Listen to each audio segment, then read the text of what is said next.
Hillary Clinton, what does it mean when you say she's playing the woman card?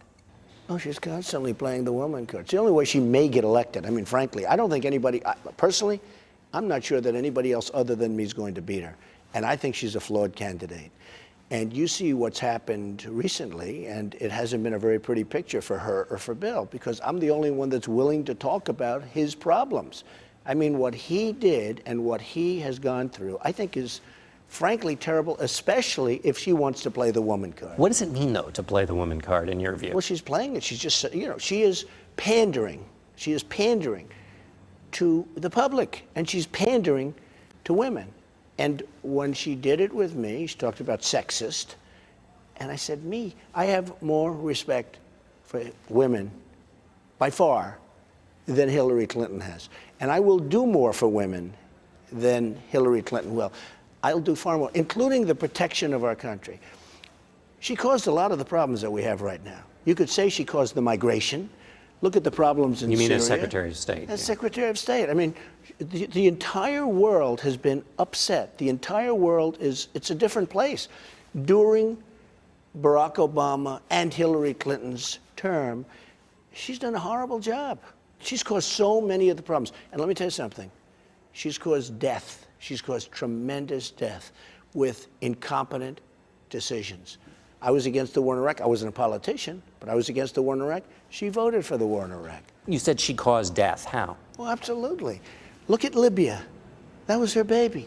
Look, I mean, I'm not even talking about the ambassador and the people with the ambassador, young, wonderful people, with messages coming in by the hundreds, and she's not even responding. I'm not talking about that. I'm talking about all of the death that's been caused. And not only on our side, on the other side. Their pushback would be that there were people saved by going in and taking action. There's nothing saved. If we would have never done anything in the Middle East, we would have a much safer world right now. Getting rid of Saddam Hussein, I'm not saying he was a good person. He was a bad person. But what we have now is far worse, okay?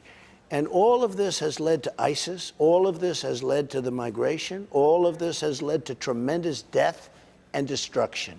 And she, for the most part, was in charge of it, along with Obama. You say you'll do more for women than Hillary Clinton. How do you think a woman's experience in daily life is different than in the modern world than a man's? Well, I think they have a different life. I mean, it's a different life, but at the same time, I don't think women want to be pandered to. I think women don't like Hillary Clinton, to be honest with you, John. I think that women, and I see it all the time, and they tell me, you have to beat her, you have to win. She's a terrible person, she's a terrible person. Women are telling me that. I think, frankly, that women do not like Hillary Clinton. But are women, do they have the same advantages of men in today's world? Do they?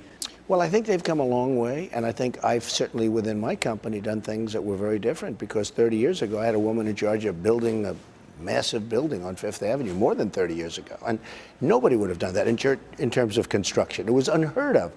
I was way ahead. Even to this day, I have so many women executives, and they're incredible, but I have been great to women in terms of the world of business, and I've been given great credit for that. You're going to spend $2 million on ads. What have people done? Oh, no. I'm going to spend $2 million on ads per week, at least. What do people not know about you that they need to see in an ad? Honestly, I don't know. I think I'm probably wasting the money, but I'm $35 million under budget. Look, I was going to have 35 or 40 million spent by now. I haven't spent anything. I almost feel guilty. I think if you want to know the truth, I'm doing the ads. I'm leading by, as you will say, a lot. You can take the CBS poll, you can take any poll, and I'm winning by a lot. I don't think I need the ads, but I'm doing them. I almost feel guilty. And I'm $35 to $40 million under budget. I was going to have at least $35 million spent as of January 1st, which is now. I spent almost nothing. I feel guilty. So what I'm going to do is I'm going to spend a little money. I want to be certain. I want to be sure. And I think I'm going to do very well in Iowa. I think I'm going to do really well in New Hampshire. You know, New Hampshire, the polls are very, very powerful, very strong. And in Iowa, I'm leading. You know, nobody says it. In Iowa, the CNN poll, it's 33 to 20 that I'm leading. Ted Cruz is second. Nobody ever talks about that poll. That was a very major poll, probably the most expensive poll taken. But I'm at 33 to 20. I think I'm going to do very well in Iowa, and I'd love to win Iowa. And I could have said it differently. I could have said, well, I'd be okay. No, I want to win Iowa. I do great with the evangelicals, and I do great with the Tea Party, and I'm doing great. I have a real good feeling with Iowa. Last question. Any New Year's resolution? Make our country great again. All right, Mr. Trump, thanks so much. Thank you very much.